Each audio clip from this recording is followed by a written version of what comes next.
Assalamualaikum warahmatullahi wabarakatuh. Selamat pagi anak-anak. Bagaimana kabarnya hari ini? Semoga dimanapun berada, kalian selalu dalam keadaan sehat. Jangan lupa selalu menjaga kebersihan dengan mencuci tangan pakai sabun dan hindari kerumunan.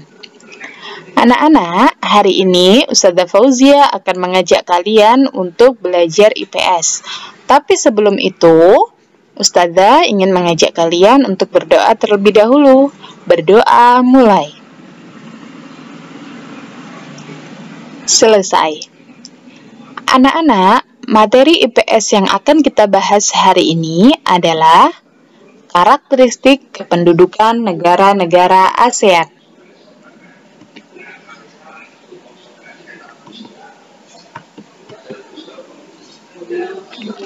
Sebelum kita lanjutkan materi, Ustazah mau tanya dulu nih.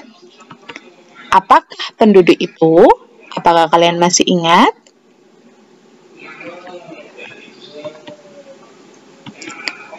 Penduduk adalah semua orang yang tinggal pada suatu wilayah dan terikat dengan aturan-aturan yang berlaku serta saling berinteraksi secara terus-menerus. Nah, jumlah penduduk di suatu wilayah atau negara ini akan bertambah dan berkurang dari waktu ke waktu. Hal inilah yang dinamakan dinamika penduduk. Jadi, penduduk suatu wilayah itu tidak akan tetap, karena akan bertambah dan berkurang dari waktu ke waktu. Dinamika penduduk ini selalu ada.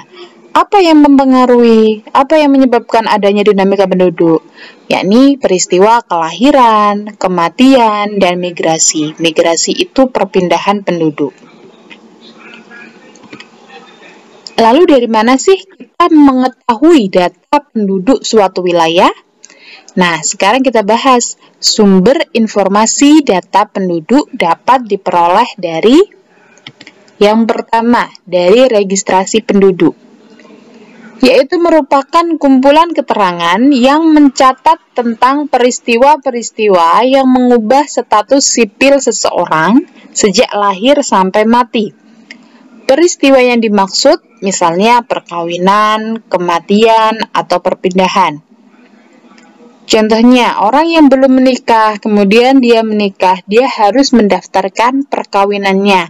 Ini namanya registrasi penduduk. Jadi ada perubahan status dari lajang ke menikah. Yang kedua, data penduduk dapat diperoleh dari sensus. Sensus merupakan keseluruhan proses mengumpulkan, menghimpun, menyusun, serta menerbitkan data demografi, ekonomi, dan sosial yang menyangkut seluruh penduduk pada wilayah dan waktu tertentu. Nah, sensus penduduk ini dilakukan setiap 10 tahun sekali. Kalau berbicara tentang sensus penduduk negara-negara ASEAN, penduduk yang disensus adalah penduduk yang sudah tinggal minimal 6 bulan sebelum sensus dilakukan. Selanjutnya, survei penduduk. Survei penduduk ini hampir sama dengan sensus, akan tetapi cakupannya yang berbeda. Jika sensus penduduk, jumlah penduduk yang dicacah atau didata itu adalah seluruh penduduk, sedangkan kalau survei hanya sebagian saja. Survei juga bisa dilakukan kapan saja, tidak perlu menunggu 10 tahun. Materi dalam survei juga berubah-ubah sesuai kebutuhan. Misalnya, survei berapa banyak orang yang bekerja di suatu wilayah. Nah, jadi tidak harus dilakukan setiap 10 tahun. Dan tidak harus seluruh penduduk yang didata, hanya beberapa saja atau sebagian saja. Selanjutnya, kita membahas mengenai persebaran penduduk.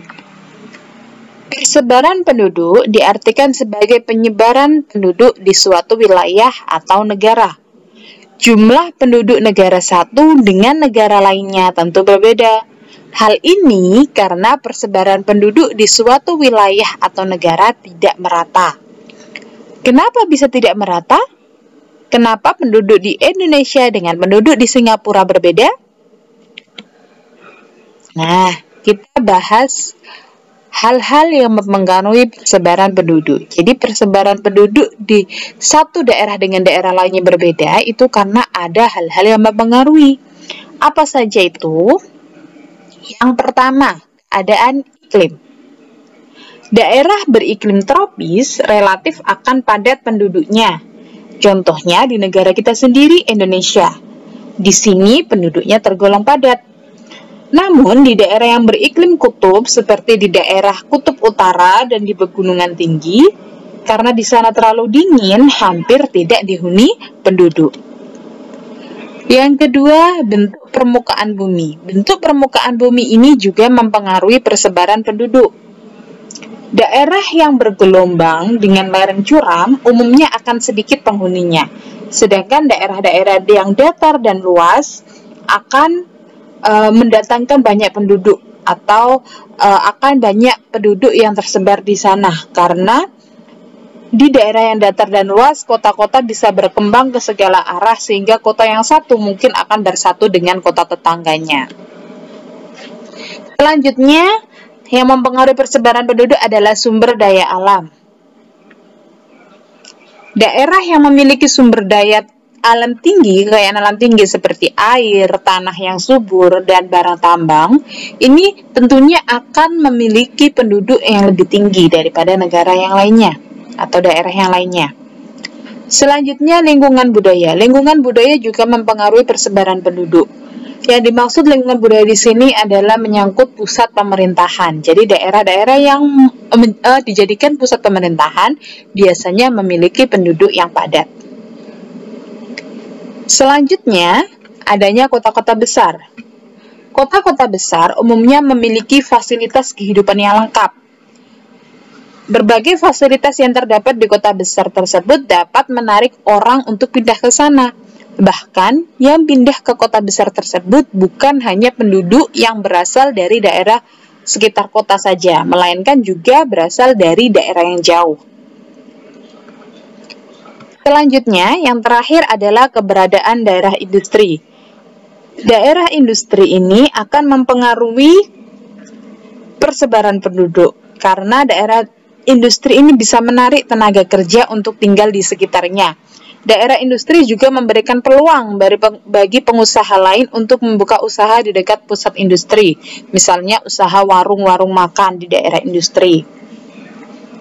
Nah, inilah yang menjadikan penduduk daerah industri itu akan lebih padat daripada daerah yang tidak atau yang jauh dari industri. Selanjutnya kita membahas tentang komposisi penduduk. Komposisi penduduk adalah susunan atau pengelompokan penduduk berdasarkan ciri tertentu. Misalnya, pengelompokan ini berdasarkan umur, jenis kelamin, pendidikan, mata pencaharian, agama, dan tempat tinggal. Lalu tujuannya apa sih membuat komposisi penduduk seperti itu? Yang pertama, untuk mengetahui sumber daya yang ada.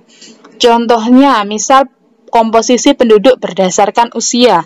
Lah, dari komposisi penduduk berdasarkan usia ini, kita tahu berapa jumlah kelompok usia muda, usia dewasa, usia tua. Jadi akan terlihat mana usia-usia yang masih produktif, mana orang-orang yang masih produktif dan yang sudah tidak produktif. Itu tujuannya. Yang kedua, membandingkan keadaan satu penduduk dengan penduduk lainnya. Misalnya, komposisi penduduk menurut pendidikan. Nah, ini untuk membandingkan penduduk yang tidak bersekolah, atau yang tamat SD saja, tamat SMP, tamat SMA, atau bahkan yang lulus perguruan tinggi. Selanjutnya, untuk menghitung rasio jenis kelamin, atau sex ratio, dan angka beban ketergantungan. Yang keempat, untuk mengambil kebijakan yang berhubungan dengan kependudukan. Jadi kebijakan pemerintah itu juga butuh data. Misalnya kebijakan memberikan BLT, bantuan langsung tunai, ini juga butuh data mata pencaharian. Mana yang mata pencahariannya kira-kira berpenghasilan tinggi, mana mata pencaharian yang penghasilannya masih rendah, ini juga bisa digunakan untuk mengambil kebijakan bantuan itu tadi. Selanjutnya, komposisi penduduk dibuat untuk menentukan dasar perencanaan pembangunan. Jadi sebelum pemerintah itu melakukan pembangunan juga harus memperhatikan komposisi penduduk. Selanjutnya yang kita bahas adalah kepadatan penduduk. Kepadatan penduduk adalah jumlah penduduk dalam setiap wilayah seluas 1 km persegi. Bisa dihitung dengan kepadatan penduduk sama dengan jumlah penduduk dibagi luas wilayah dalam kilometer persegi. Di sini ada contoh tabel kepadatan penduduk negara-negara anggota ASEAN tahun 2016. Kenapa 2016? Karena sensus penduduk dilakukan setiap 10 tahun. Jadi ini data terakhir yang kita peroleh saat ini. Bisa dilihat di sini ya. Kepadatan penduduk tadi adalah hasil bagi dari luas wilayah dengan jumlah penduduk dengan luas wilayah. Sekarang kita membahas tentang pertumbuhan penduduk. Pertumbuhan penduduk merupakan jumlah penduduk baik pertambahan maupun penurunannya. Pertumbuhan penduduk dipengaruhi oleh kelahiran, kematian, migrasi masuk, dan migrasi keluar. Angka pertumbuhan penduduk dinyatakan dalam persen, yang mana dikatakan rendah apabila kurang dari 1%.